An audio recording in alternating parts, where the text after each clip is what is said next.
Salut tout le monde, je sais pas si vous m'entendez bien, donc juste une seule personne qui peut mettre un signe de la main pour dire que vous entendez bien au niveau du son et que vous me voyez bien. Et après j'attaque.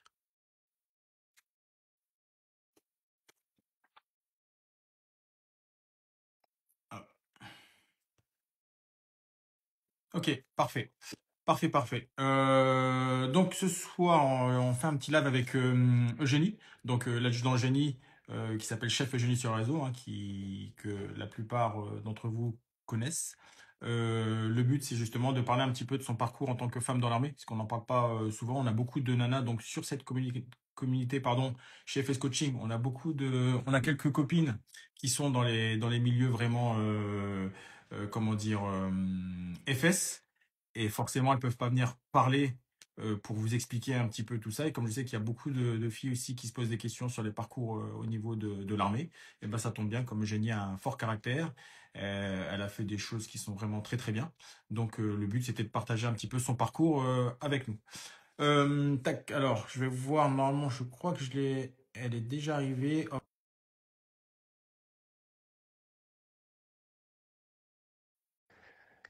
Et après, on attaque. Désolé, en fait, comme vous ne voyez pas, mais il y a plein de tout le monde qui passe, donc je vois pas tout le monde. Hello, salut Eugénie, Ça va? ça va et toi? Ça va, merci. Bon, ok, cool. Donc, bah déjà, merci de ton temps, de passer nous voir pour nous expliquer un petit peu ton parcours. Je vois, nous, on en a discuté un petit peu avec la team, et le but, vraiment, comme je me disais, c'est par rapport à ton parcours en tant que femme dans l'armée, et puis avec des choses que tu as faites qui sont vraiment très très bien, comme la première femme qui a été instructeur C4, tous ces trucs-là, ça peut justement, je pense, aider beaucoup de femmes qui se posent des questions, et du coup, pas mal de questions ont été envoyées. Je vais te les poser tranquillement. C'est vraiment une discussion entre nous deux tranquille. Et on part pour un maximum 1 heure, parce que voilà, je veux pas, on essaie vraiment de faire clair, concis, précis. Et je te laisse te présenter. Et puis après, c'est parti, je te pose les questions. Bien, bonsoir à tous. Je suis l'adjudant Eugénie, plus communément appelé chef Eugénie sur les réseaux. J'occupe la fonction de chef de cellule PMS au sein du GRSSE. Le GRSSE, c'est le groupement de recrutement de sélection dans la zone sud-est. Donc, je fais passer les évaluations sportives pour les candidats de l'armée de terre, la marine, l'armée de l'air, enfin voilà. Donc, j'ai 16 ans de service révolu. Je suis semi-direct, donc j'ai fait 7 ans de carrière en tant que militaire durant, jusqu'au grade de caporal-chef. Et là, je suis à ma neuvième année. Voilà, j'ai entamé ma neuvième année de sous-officier. Voilà, tout Ok, simplement. cool. Parfait. Alors, je vais essayer de poser les questions. Elles sont devant. Je vais essayer de te les poser un petit peu dans l'ordre. Dans l'ordre. Donc, la première question, pourquoi, en fait, tu es rentré dans l'armée? Qu'est-ce qui t'a donné envie, justement, de rentrer dans l'armée, dans ce milieu qui est quand même très, très masculinisé? Donc, pourquoi tu as voulu rentrer dans l'armée? C'est ma grand-mère qui m'a poussé à rentrer dans l'armée. Bon, en fait, elle m'a laissé quand même quatre choix. Le jour de ma communion, à mes 8 ans, elle m'a dit qu'est-ce que tu veux faire dans la vie? Et moi, bon, à 8 ans, comme tous les enfants, enfin, souvent, on sait pas trop ce qu'on veut faire. Donc, elle m'a dit soit tu feras police, soit tu seras gendarme, pompier ou militaire. Et comme j'étais à La Réunion à ce moment-là, j'ai vu le piton de la fournaise qui était en éruption. Il y avait des soldats qui commençaient à encadrer le périmètre. Donc c'est la première fois que j'ai vu dans ma vie des soldats, dont une femme qui était là en train d'encadrer le périmètre et qui était vraiment impressionnante, stoïque, très professionnelle. Et c'est la première fois de ma vie où j'ai eu cette espèce de déclic.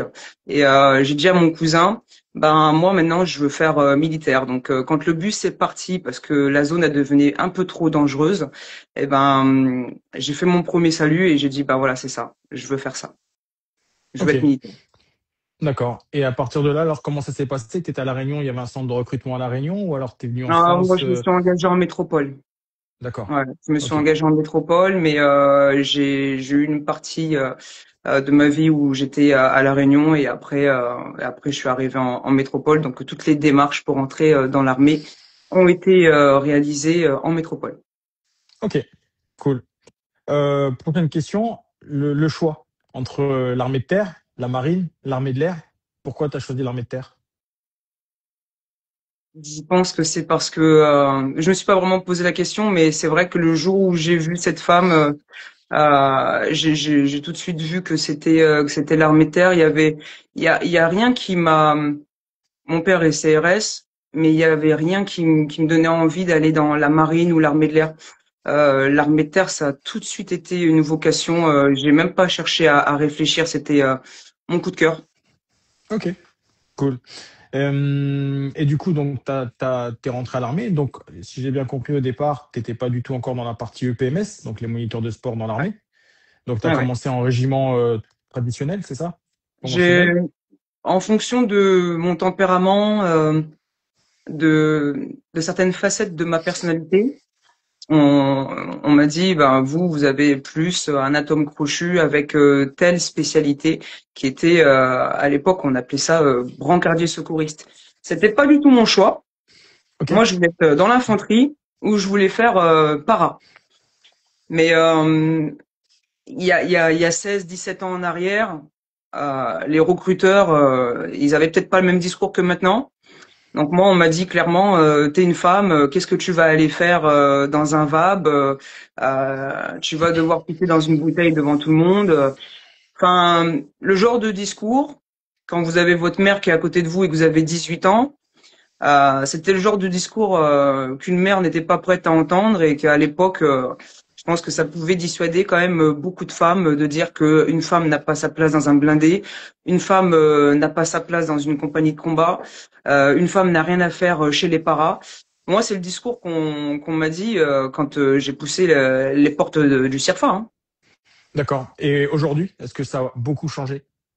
Là, ça, bah oui, ça a changé. Heureusement. Maintenant, effectivement, dans certaines unités d'élite, bon, il y aura on va dire que les tests sont ouverts à tout le monde, mais le pourcentage de féminines dans ce genre d'unité reste extrêmement faible, voire néant. Mais les discours ont quand même beaucoup changé. On voit beaucoup de femmes chez les paras, on voit quand même quelques femmes dans l'infanterie. J'ai des abonnés qui me disent, bah moi je suis la première chef de groupe infanterie dans mon régiment. Donc moi ça me fait plaisir. On voit que rien n'est impossible finalement. Bien Mais c'est sûr. sûr que le discours que moi j'ai eu il y a presque 16 ans et demi, ben je suis quand même très contente que les recruteurs ne le tiennent plus. C'est très décourageant quand vous êtes extrêmement motivé, euh, qu'on vous dise bah non toi t'es une femme, t'auras jamais ta place en infanterie.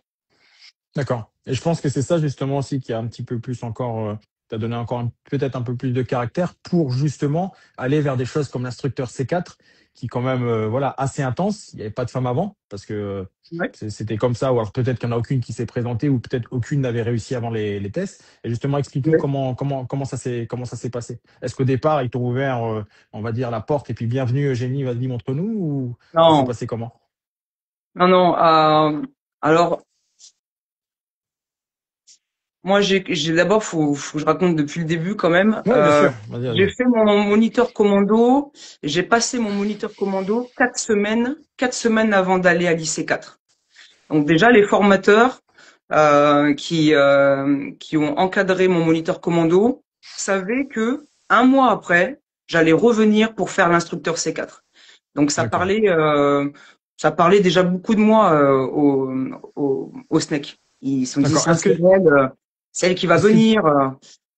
Est-ce que tu peux juste, pour ceux qui connaissent pas, c'est quoi exactement le Ouais, C4 et l'instructeur C4? Parce qu'entre, tu sais, le corps à corps qu'il y avait avant, le ouais. CAC, l'ISC, tout ça, Euh, c'est quoi exactement le le C4? C4, c'est combat corps à corps adapté au combat de haute intensité, ce qui remplace progressivement, depuis l'année 2025, le TIOR. Donc les D'accord. techniques d'intervention opérationnelle rapprochée, puisqu'on a évolué aussi nos techniques de combat. Donc on a fait cette bascule progressive dans les régiments des forces pour s'orienter sur du haute intensité. Donc, pour ce faire, il faut former des moniteurs qui sont formés par des instructeurs, et les formateurs de formateurs forment les instructeurs. En général, les formateurs de formateurs, vous les trouvez au SNEC. Voilà. Ok. Ok, ok. Donc, pardon, je t'ai coupé. Et donc, à la suite, donc après ton moniteur commando, tu Ouais. savais que tu allais partir au C4. Il m'attendait? Ils savaient déjà, Ok. donc ils se sont renseignés, ils ont regardé. Et puis quand je suis arrivé, on m'a clairement fait comprendre qu'on me ferait pas de cadeau. Donc ils avaient vu un petit peu mon tempérament, ils avaient pris quelques petits renseignements, ce qui est normal, comme tout le monde, quand il y a une stagiaire qui est déjà dans les murs et que vous savez qu'elle va arriver un mois après, bah vous vous renseignez un petit peu, vous vous renseignez un petit peu sur elle. Donc je savais que ça se renseignait forcément. Et j'ai eu en plus quelques personnes de mon encadrement qui après ont fait l'IC4 avec moi. D'accord. Donc, Ok. donc j'étais attendu. Et on m'a clairement dit, d'ailleurs le chef de corps anciennement, celui qui commandait le SNEC, m'a dit, je veux pas faire de différence. Si je vous remets un brevet, ce sera en tant que soldat et non pas en tant que femme. Vous serez une stagiaire comme les autres. Et là, j'ai reçu mon colonel et puis je savais que ça allait être parti pour un mois de stage très intense. D'accord. Pour éventuellement une femme qui soit déjà dans l'armée et qui vise ça, est-ce que tu as des conseils? Est-ce que c'est bien? Alors, je connais toutes tes réponses, hein, je les pose volontairement pour faire justement ce discours, mais est-ce que il faut qu'elle fasse beaucoup de sports de combat, il faut qu'elle fasse beaucoup de sol, beaucoup de pieds-points, ou alors si elle a juste de la niaque, elle peut y arriver? Voilà, comment? Il faut de tout parce qu'on a quand même des tests de sélection, on a quand même des tests d'entrée. Donc, vous allez tomber sur un binôme. Si vous êtes la seule femme dans le stage, vous allez tomber sur un binôme masculin.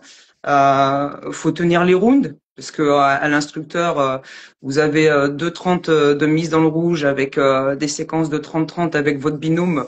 C'est une sorte de pré-fatigue. Et après, vous enchaînez avec 2 fois 3 minutes, 3 minutes de pied-point et après 1:30 de récup, 3 minutes de sol. Donc à savoir que et puis quand on se tape dessus, on se tape dessus, hein. Ok, Voilà, ouais, on rigole pas, hein. Et si on cherche à gratter, on nous stoppe, on nous dit maintenant vous vous tapez dessus ou vous dégagez, hein. ok. Je suppose que tu as eu des petites blessures et tu as été blessé au stage. Ouais, ouais. J'ai un mec du 8e RPIMA avec l'adrénaline, qui a mis un coup de canon, c'est passé à travers le casque à grille là, et puis c'est venu se loger dans le cartilage de mon nez, donc ça m'a réveillé. Voilà, j'ai Ok. eu un coup de canon dans la bouche, là, j'ai eu la lèvre fendue, quelques entorses, mais voilà. Moi, je dis qu'au moins comme ça, je sais pourquoi je suis reparti avec le pins, mais rien de bien grave, hein. Mais c'est vrai que quand vous prenez un coup de canon dans le visage, ça réveille. D'accord.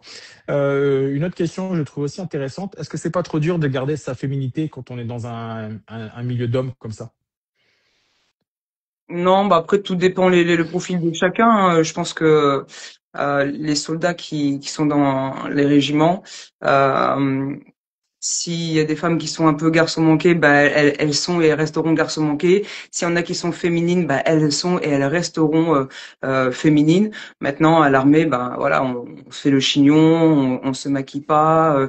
Après attention, hein, tout dépend les armées. Je parle pas de l'armée de l'air, bien évidemment, mais voilà. Donc on change pas pour un métier. On change pas son caractère, sa personnalité pour un travail.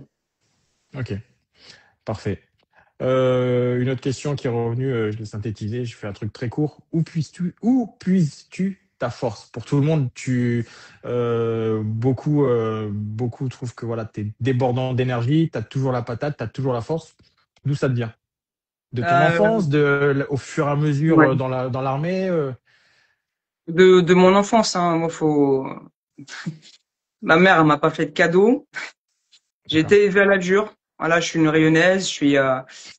Je, chez nous, voilà, il faut filer droit. Il faut filer droit, et je pense que j'ai été élevé comme ça. Le lit au carré. Mon père était CRS, donc le lit au carré. Je savais tout faire, moi. Très jeune, puis ma mère m'a mis à 16 ans, elle m'a obligé à aller travailler, à gagner voilà mon argent. J'ai été indépendante très tôt, et je pense que ça m'a forgée. Elle a fait de moi la femme que je suis aujourd'hui. Et même si des fois on dit quand on est jeune, ouais, mais on nous éduque trop à la dure, ou moi je pense que ça m'a donné les armes pour affronter la société d'aujourd'hui. Ok, cool. Cool, cool. Justement, par rapport à ce parcours ensuite, quand tu as commencé, est-ce qu'à un moment, toi, dans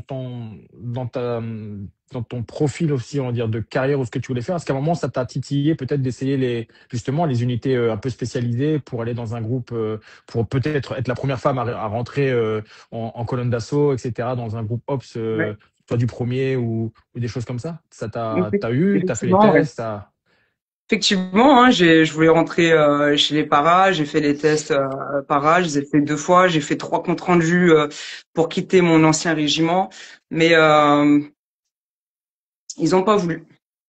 Ils ont d'accord. pas voulu me lâcher, à savoir que des fois, quand un régiment a un bon élément, des fois les chefs de corps font tout pour garder. Donc moi, la carotte, ça a été de me dire, qu'est-ce que tu veux? Ben, j'ai dit, je veux être EPMS. Donc ils m'ont envoyé faire EPMS et à défaut de pas m'envoyer ailleurs dans un autre régiment, on m'a donné la spécialité que je voulais. Donc j'ai pu me réorienter. Mais effectivement, j'ai fait plusieurs comptes rendus, j'ai passé quelques fois les tests TAP pour pouvoir partir, mais la réponse a été maintien au corps. Voilà. D'accord. Ce qui veut dire que une personne ou même, je reprends une femme forcément, qui va arriver dans l'armée avec un bon profil et qui va être vraiment excellente là où elle va mettre, on peut lui mettre des bâtons dans les roues si elle veut évoluer dans quelque chose de totalement différent pour pouvoir Ça la peut garder. C'est arriver. toujours le même principe.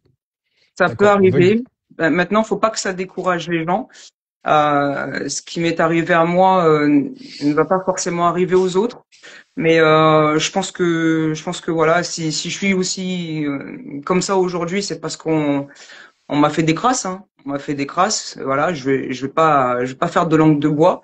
Mais effectivement, j'étais dans un régiment, celui par lequel j'ai commencé, que j'ai voulu quitter très tôt et on n'a pas voulu. On n'a pas voulu que je le quitte. Ouais.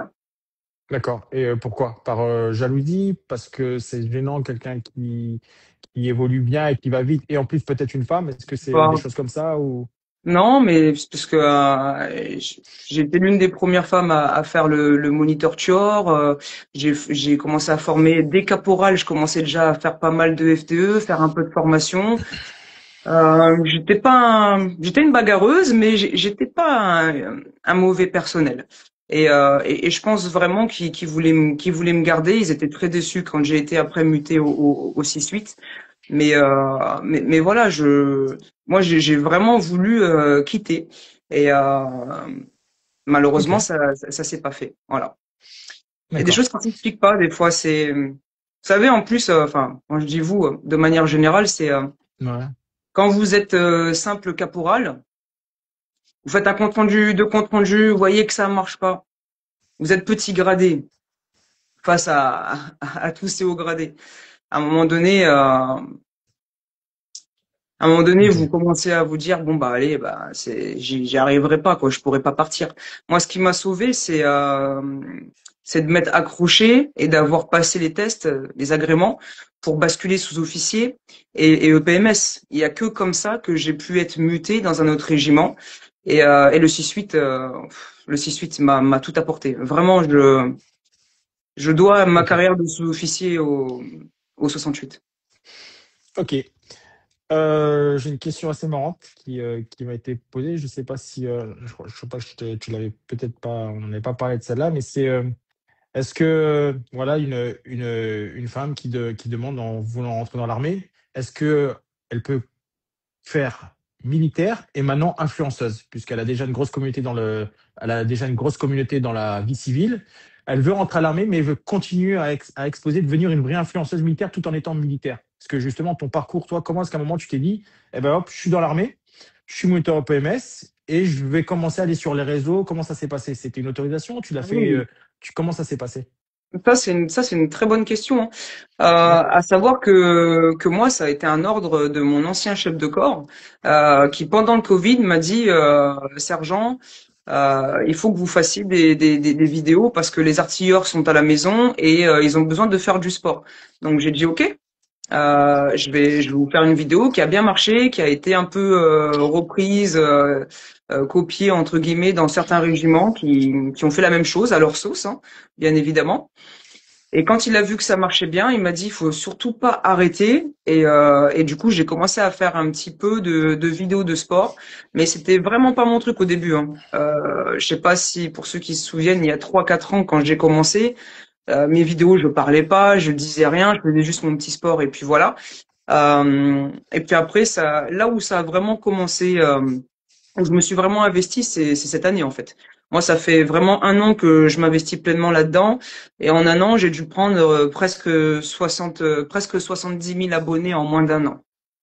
Voilà. Ok, Mais ok, et ça va. c'est pas une spécialité influenceuse, hein. Et en plus, c'est pas influenceuse. Faut pas dire influenceuse ou influenceur pour les hommes là. Il faut pas dire ça. On est plus des créateurs de contenu. Influenceur, ça fait un peu trop civil. Influenceur, ça fait un peu trop celui ou celle qui va vendre sa cam sur les réseaux, quitte à mettre en danger les autres en vendant tout et n'importe quoi. Nous, on fait pas partie de ces gens-là. On fait du rayonnement. Voilà, on fait du rayonnement pour l'armée terre, pour l'armée terre recrute, etc. Mais on n'est pas des influenceurs. Voilà, je passe pas mes journées à vous vendre des barres de céréales ou je ne sais quelle chaussure de sport ou autre. Il faut vraiment faire la différence entre les influenceurs civils et les créateurs de contenu qui sont dans l'armée. Donc maintenant, donc si je sais pas si c'est une demoiselle du coup. C'est ça, c'était une femme. Voilà. Donc mademoiselle, si vous avez pas mal d'abonnés et que vous voulez rentrer dans l'armée, vous pouvez continuer à faire vos activités sur les réseaux tant que vous ne portez pas atteinte au nom de l'armée.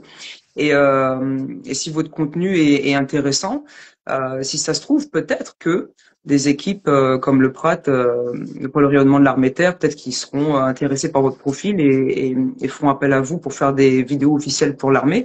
Mais quoi qu'il en soit, nous, la politique du général, c'est d'encourager ces nano-influenceurs, ces micro-influenceurs qui sont potentiellement sur les réseaux et qui mettent en valeur l'armée et les valeurs que nous on prône au quotidien. Voilà, donc à savoir qu'il faut pas tomber dans le côté obscur où on va commencer à entacher l'image de l'armée parce que vous serez susceptible d'être lourdement sanctionné. Donc faites attention à ça si vous décidez de mettre le treillis sur vos réseaux sociaux. D'accord. Et du coup, en gros, c'est vraiment, ça devient, on va dire, un vecteur de communication avec une nouvelle génération qui est beaucoup sur les réseaux et surtout, ça fait caisse de résonance pour avoir du recrutement, tout simplement, dans Oui. tout ce que tu fais. Et est-ce que c'est quelque chose qui risque peut-être aussi d'être, j'ai pas envie de dire copié, mais là, il y a toi pour l'armée de terre, mais je pense, j'ai pas vraiment vu pour la marine on va dire, de personnes similaires, femmes ou hommes, qui y a déjà une grosse communauté qui fait pour la marine. On a Ouais. beaucoup d'anciens, par exemple, qui sont soit d'anciens pilotes de chasse, soit d'anciens qui, eux, viennent faire du rayonnement, mais en étant extérieurs à l'institution. Est-ce que c'est quelque chose qui justement va arriver peut-être et dire bah, ce serait bien, donc on est pour l'armée de terre on a Eugénie, pour la marine on a un tel, est-ce que ça c'est quelque chose comment je pourrais dire ça, qui est dans les qui pas qui est dans les tuyaux, mais quelque chose qui va se démocratiser au fur et à mesure, parce que la génération qui arrive au fur et à mesure, bah voilà, passe beaucoup de temps sur les réseaux et il y a besoin de ça pour recruter, donc voilà. Ouais. Après, à savoir qu'il n'y a pas que moi pour l'armée terre et que là vraiment on cherche à diversifier un petit peu tous ces créateurs de contenu, hein.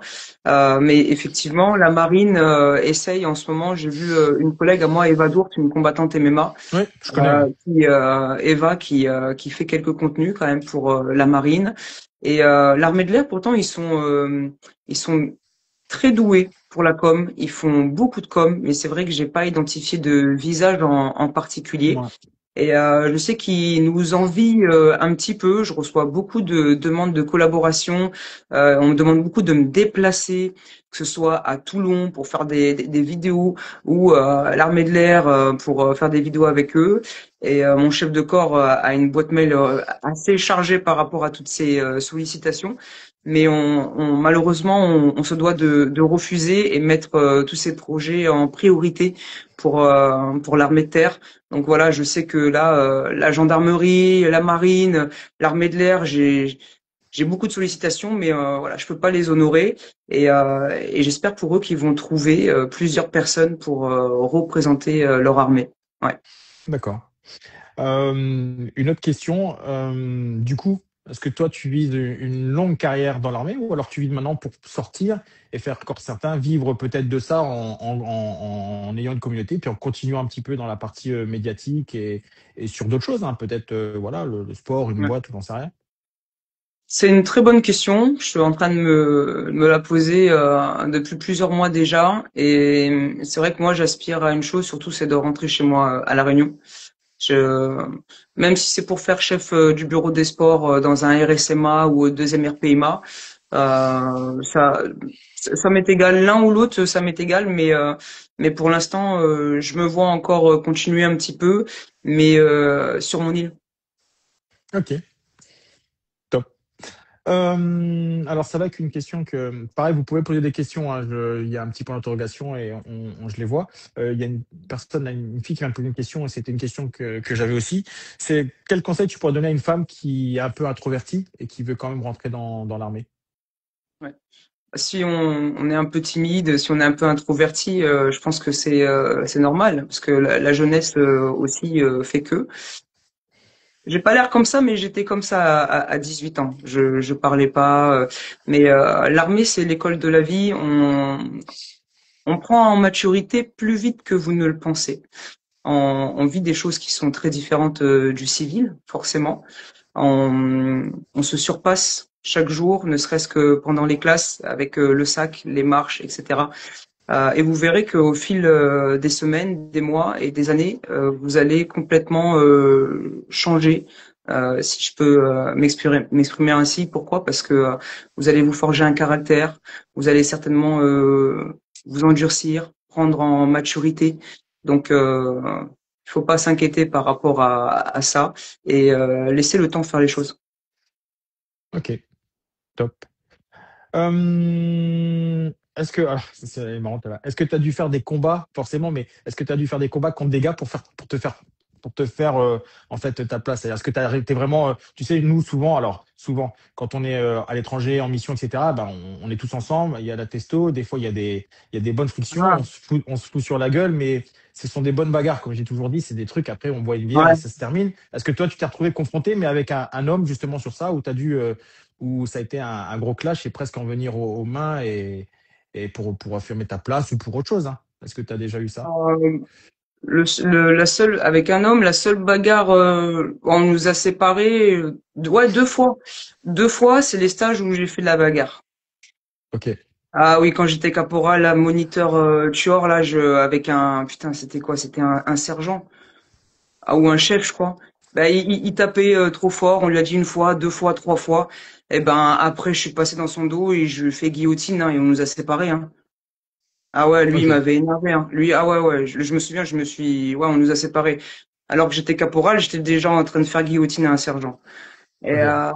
après, le mec du 8 là, quand il m'a tapé dans le nez, d'ailleurs, si, je sais pas s'il entendra parler de ça, mais bonjour à toi.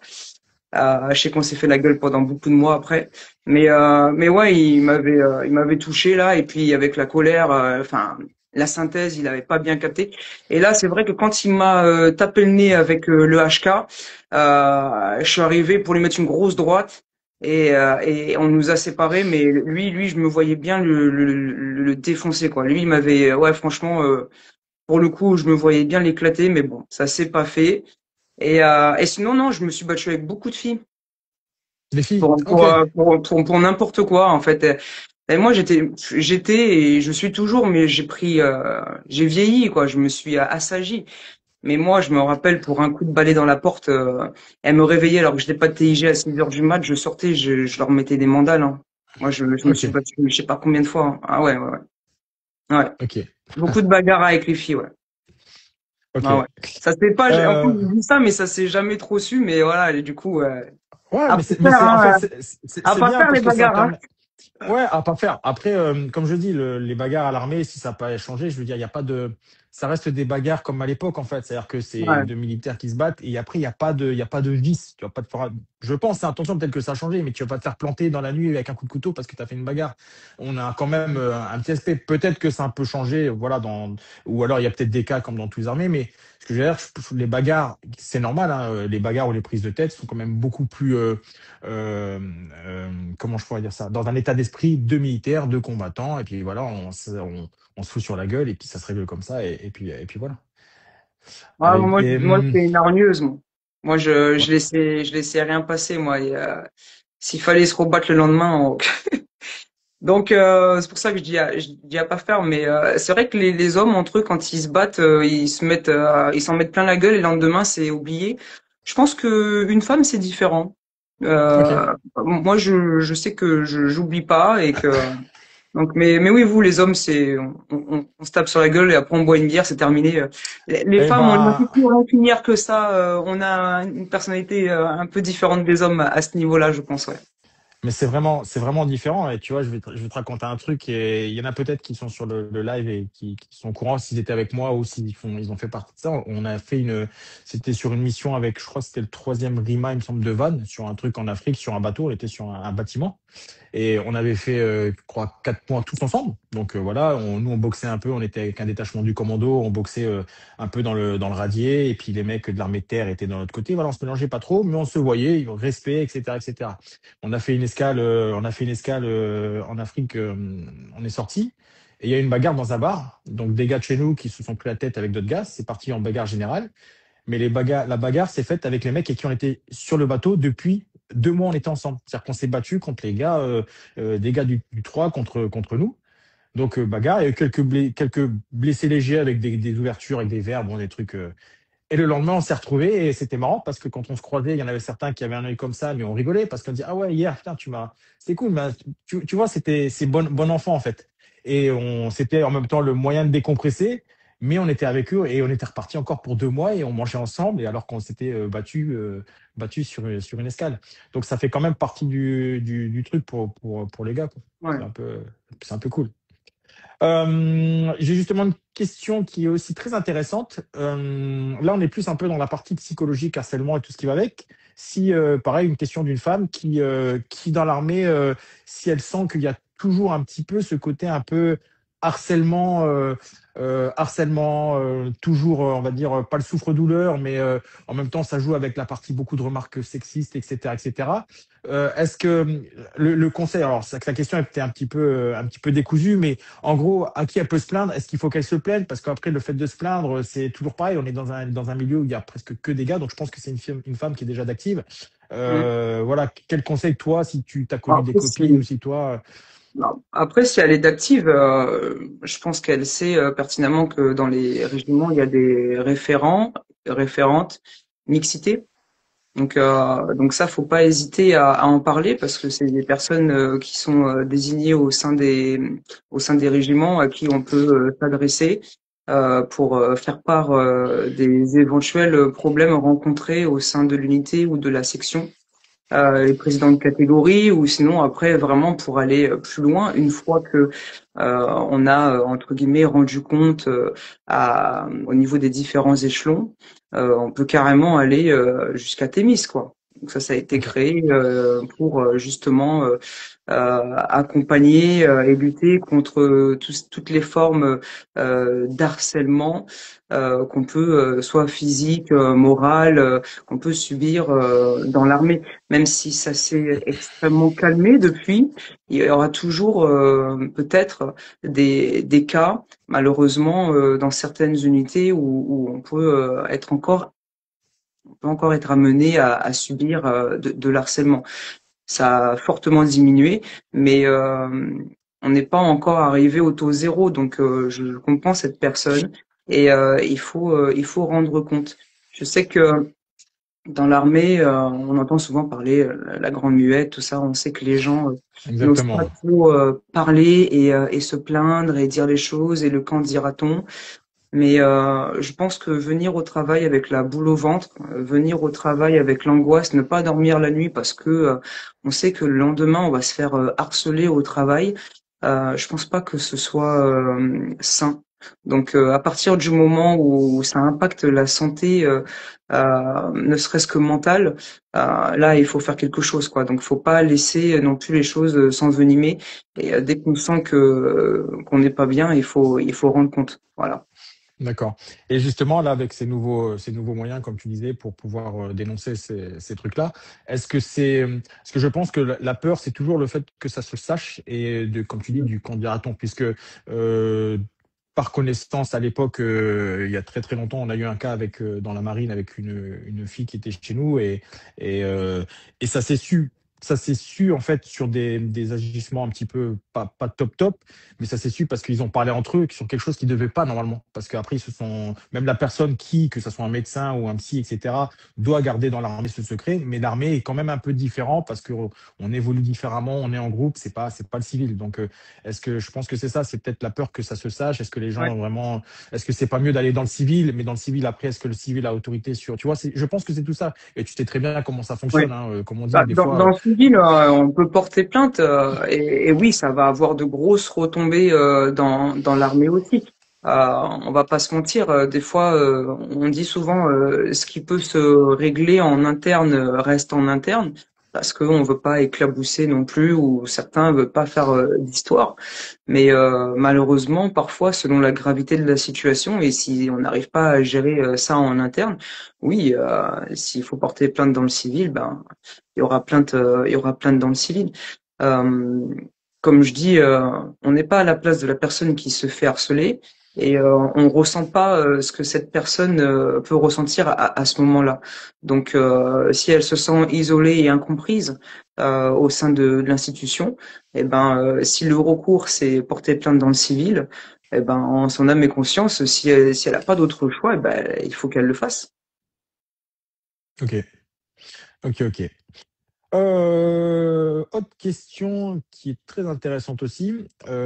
Comment ça se passe sur le terrain quand tu viens d'arriver et que t'es donc une jeune femme et que tu vas partir sur le terrain avec des gars? Comment ça se passe pour ton intimité? Est-ce que, puisqu'on est militaire, mais est-ce que vous êtes à part sur le terrain? Si par exemple tu fais un bivouac, comment ça se passe? Et quelles ont été les difficultés, si tu en as eu, sur le terrain en tant que femme? Quand tu te retrouves pendant peut-être une semaine de terrain ou tout, voilà. Comment ça se passe pour les femmes?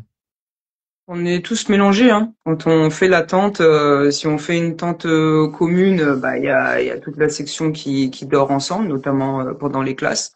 Après, si vous avez je sais pas moi, si vous disent vous pouvez faire des tentes pour deux, bah vous mettez avec un binôme féminin, comme ça c'est plus simple en termes d'intimité ou autre. Voilà, ce sera un peu plus simple à gérer. Maintenant, on s'adapte, hein. J'ai envie de dire, si on a besoin euh, de faire sa toilette intime ou si on a besoin d'aller dans les kékés, ben on s'assure toujours d'être en binôme, une qui surveille un petit peu, qui regarde s'il n'y a pas de mec qui arrive, on se cache derrière un arbre.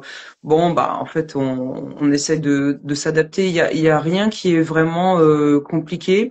Il faut juste prendre certaines habitudes. Voilà. On sait que l'hygiène sur le terrain c'est compliqué, mais maintenant il y a beaucoup de choses qui existent, les lingettes intimes en pharmacie pour éviter d'attraper des infections, etc. Donc ça, je pense que une femme qui a correctement entre guillemets été éduquée et qui a des bonnes notions d'hygiène ne se fera pas avoir, surtout avec tous les moyens qui existent aujourd'hui en 2025. Pour l'hygiène, il y a pas de souci. Maintenant, il faut adapter. C'est sûr que les hommes vont aller à l'arbre qui est tout près à 2 mètres. Bah, une femme fera le choix d'aller à 15 mètres. Voilà. Bon, bah c'est comme ça. Ok, On prend un peu plus de distance pour être sûr d'avoir une réelle intimité. Mais c'est ça, s'adapter. ok, parfait. On va venir un petit peu sur le coaching.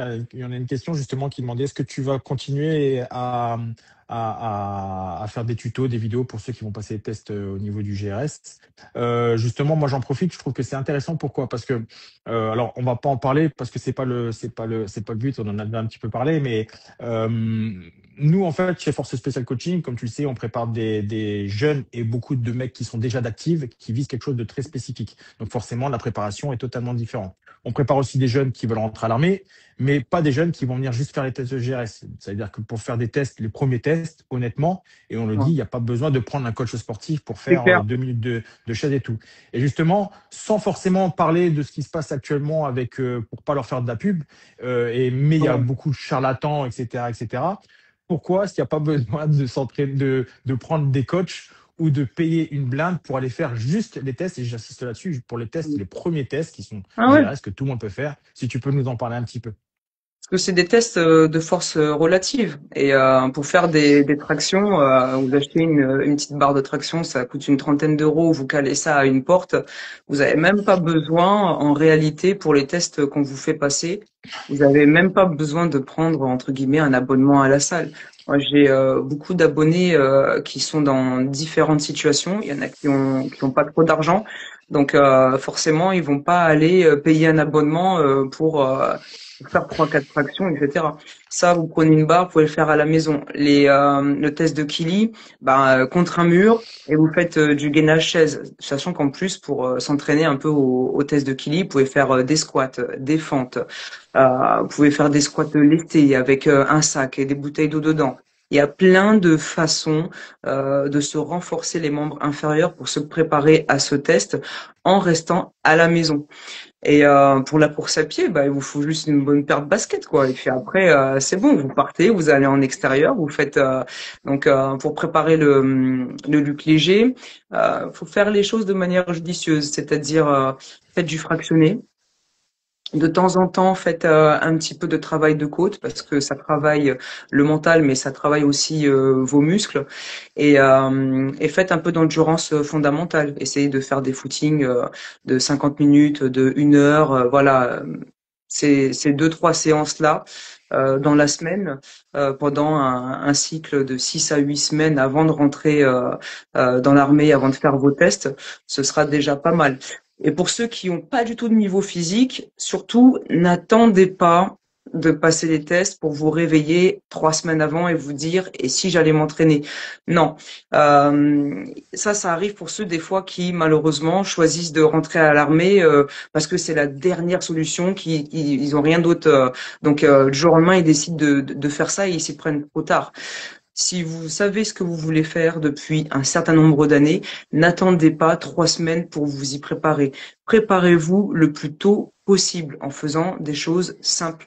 Course à pied, traction, des abdos, aller nager un petit peu parce un soldat doit savoir nager, un soldat doit savoir courir, avoir un peu de force dans les bras. Sait-on jamais ce qui peut arriver? Un soldat qui est blessé sur le terrain, va falloir le brancarder. Donc, va falloir avoir des bras pour le porter, des cuisses, un dos solide pour faire du brancardage, etc., etc. Donc, soyez polyvalents et faites du sport régulièrement. Ça suffira amplement. D'accord. Quels sont les plus gros échecs, justement, quand je dis échecs, que tu as pu voir avec tous les jeunes qui sont venus passer les tests, là où vraiment ils sont pas prêts du tout parce ils se sont pas bien préparés, justement. C'est quoi? Plus la course à pied, plus les tractions qui sont pas bien exécutées, c'est... Alors, au tout début, en toute honnêteté, c'était les tractions. C'est pour ça que j'ai fait énormément de tutos sur les tractions. D'ailleurs, il y en a une qui a fait plus d'1,2 million de vues. C'est incroyable. Mais comme quoi, les jeunes, ils en avaient vraiment besoin. Et en ce moment, à Lyon, maintenant, j'ai quasiment plus rien à dire. Ils savent. Les mecs pour les tractions, ils savent très bien ce qui est attendu. Maintenant, c'est pas tant la quantité que je vais regarder. Hein. Effectivement, nous pour les noter, on regarde la quantité effectivement. Mais moi, ce que je constate le plus, c'est que c'est la qualité des mouvements. Et je trouve que c'est beaucoup plus propre et qu'ils font beaucoup d'efforts ces jeunes-là. Et il faut continuer, voilà. Mais la plus grosse difficulté pour eux au début, c'était les tractions. Il y avait beaucoup de mecs qui faisaient zéro traction, quoi. Des fois sur des séries de 20 personnels, j'avais peut-être 8 ou 9 personnes sur 20 qui faisaient zéro traction. Quand je suis arrivé, j'ai dit mais c'est pas possible parce que moi je savais pas ce que c'était que le recrutement. J'ai fait 15 ans et demi dans les régiments des Ouais, bien forces. sûr. Moi, j'arrive dans le recrutement, je vois des gamins qui ont 20 ans, je me dis, mais ils ont la patate, eux, ils sont bien. En fait, non, il y en a qui arrivaient même pas à faire une traction, donc ça m'a un peu contrarié. Et puis maintenant que les vidéos sont sorties, que les conseils sont donnés, ils sont vraiment top. Ouais, ils sont vraiment mieux les jeunes là. Et là maintenant, je pense que c'est devenu de plus en plus homogène, et ça fait plaisir. Ouais, c'est cool, c'est cool, c'est cool. Et puis à travers Ouais. les vidéos, tout ça, justement, ça leur permet eux de s'entraîner. Et il n'y a pas justement un filtre quand ils arrivent pour faire ces tests-là avant? C'est-à-dire que quelqu'un qui arrive et qui fait déjà zéro traction, comment est-ce qu'il est arrivé là en sachant qu'il fait zéro traction? Est-ce qu'il y a un moment, il y a quelque chose qui, en tout cas, d'un point de vue extérieur, il y a quelque chose qui va pas en fait. On voit Ben, quelqu'un faire des tests en sachant qu'il n'arrive déjà pas à faire de zéro traction. Comment est-ce que d'où ça, comment, quelles sont les étapes pour arriver jusque, on dit je veux passer les tests, j'arrive, je fais mes tests, je suis pas bon et je repars. Non, il y a ben, quand même des choses très, à faire avant. en fait, ouais, très souvent, je comprends hein, la question, et moi je vais te répondre en toute honnêteté, sans, Ouais, bien sûr. sans intention de vouloir blesser qui que ce soit. La plupart du temps, quand on a des candidats malheureusement qui font zéro traction, c'est souvent des gens qui ont déjà fait beaucoup d'efforts avant. C'est-à-dire des gens, on le sait un petit peu après parce que moi je les ai pas pendant les un jour et demi où ils sont là, je les ai que pour le sport. Mais une fois qu'ils ont fini le sport, ils me disent ah madame, moi j'ai perdu 10 kilos pour venir ici, ou j'ai perdu 15 kilos ou 20 kilos pour venir ici. On se rend compte que souvent c'est des jeunes qui ont fait beaucoup d'efforts, beaucoup de sacrifices, et qui ont eu une fonte de masse graisseuse, mais qui n'ont pas travaillé à côté le côté musculaire. Donc il y a tout qui a fondu. Ils ont malheureusement pour certains des fois pas de force dans les bras, et c'est surtout ces profils-là qui malheureusement quand ils arrivent, ils font zéro traction. Mais quand on creuse un petit peu et qu'on cherche à savoir pourquoi, on s'aperçoit que eux, le combat, ils l'ont commencé bien avant. Et j'ai plus de respect pour des gens qui font preuve de résilience et de sacrifice pour un métier qui n'ont même pas encore débuté, c'est-à-dire qu'ils font une grosse préparation avant, perdent 10, 15 kilos. Euh, c'est incroyable. Il y en a qui s'en rendent pas compte, mais perdre entre 10 et 15 kilos pour rentrer dans l'armée, c'est déjà un sacrifice. Et si la personne est capable de faire ça, qu'est-ce que il ou elle sera capable de faire une fois qu'il sera engagé? Donc moi je trouve que c'est déjà faire preuve de beaucoup de mental et de sacrifice de faire tout ça avant. Mais c'est sûr que pour le coup après derrière il n'y avait pas de travail musculaire et ce qui fait qu'après ils font pas de traction quoi. Ouais, et puis après, pour certains, Souvent même c'est ça. Hein. mentalement, ils sont un peu touchés et Ouais. c'est compliqué. Là, on a eu un gars pareil, qui nous a contacté sur un truc pour la partie gendarmerie et il a déjà réussi la partie des tests, mais il a loupé le parcours d'obstacles. Il y a un petit parcours là-bas. Mais physiquement, il est déjà très très bon. Il fait beaucoup de traction, il fait beaucoup. Voilà, physiquement, il est bon. Et comme je lui ai dit, je lui ai dit, écoute, on va pas te prendre, te coacher pour te coacher que sur un parcours, puisque le parcours va prendre en compte déjà tes qualités à toi physiques. C'est Ouais. juste que là, tu as un blocage mental parce que tu as loupé la première fois. Donc les obstacles, tu les connais et tout. Et là, c'est plus un travail psychologique à faire. Parce que tu fais déjà tout. C'est-à-dire, c'est pas parce que tu vas être avec nous que nous, on n'est pas l'obstacle. Hein. Je veux dire, vas-y, passe-moi dessus, je suis la planche. Ensuite, Mm. passe au-dessus, tu vas ramper. Non, c'est pas ça. Et du coup, c'est ça. Je pense qu'après, pour certains, il y a un blocage. Et quand tu le dis, quelqu'un qui vient et qui fait zéro traction ou même qui échoue, c'est déjà une grosse étape pour lui. Mais après, des fois, ça met des doutes. Et c'est là où, quand certains ont des doutes, ben, il y a des gourous qui sont très très bons, hein, qui arrivent à t'enlever ce doute et t'aider ou pas, mais voilà, te, te vendre un peu plus de rêve, quoi. Donc voilà. Encore une autre question. Est-ce que tu as vu beaucoup de femmes ou de jeunes filles plus physiques que des gars sur les tests justement à Lyon, sur les tests des filles qui sont arrivées vraiment très bien entraînées, mais dès le départ et qui étaient Ouais. impressionnantes, quoi. C'est cool. Ça fait que un an que je suis dans le recrutement. J'en ai pas vu beaucoup, mais il y en a une qui m'a marqué. Je crois qu'elle doit être dans le live. Hein, je pense. Charlotte, si t'es là, je te fais un petit coucou. Mais ouais, Charlotte palier 10, 80 tirages à 35 kilos, 4 Oh, minutes 20 au test de Kili. Les mecs ils regardaient à gauche, à droite. ils attendaient qu'elle s'arrête. Mais c'est bien. Moi, je suis C'est content très parce bien, que mais c'est ça génial. les a poussés. Les mecs, C'est ça les a génial. poussés de voir qu'il y avait une femme comme ça qui était encore là à palier 10.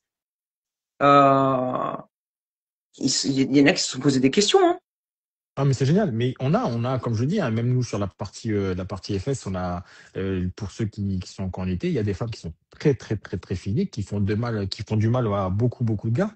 Mais c'est cool, c'est cool, c'est cool. Parce que après, la différence, comme tu l'as dit au départ, c'est qu'il y a pas non plus de distinction. C'est pour ça, par exemple, que je reviens sur la partie d'où je viens, chez les commandos marines, on n'en a pas encore une seule qui a réussi, pas parce qu'elles sont moins fortes, mais parce que malheureusement, quand on porte des sacs de 60, 50, 50, 60, 70 kilos, à un moment, quand il faut se déplacer, bah, la partie du poids, bah, elle est quand même trop importante par rapport au gabarit de la femme. Et donc, du coup, bah, ça matche pas. Et ça, c'est juste un petit truc. Et c'est dommage. Mais après, oui, on peut pas faire de distinction parce que, comme tu l'as dit, avant d'être une femme, bah, tu es soldat. Et du Ouais. coup, à l'étranger, comme tu es parti aussi à l'étranger, tu l'as très bien vu, tu es comme tout le monde en fait. Voilà, t'es comme tout le monde.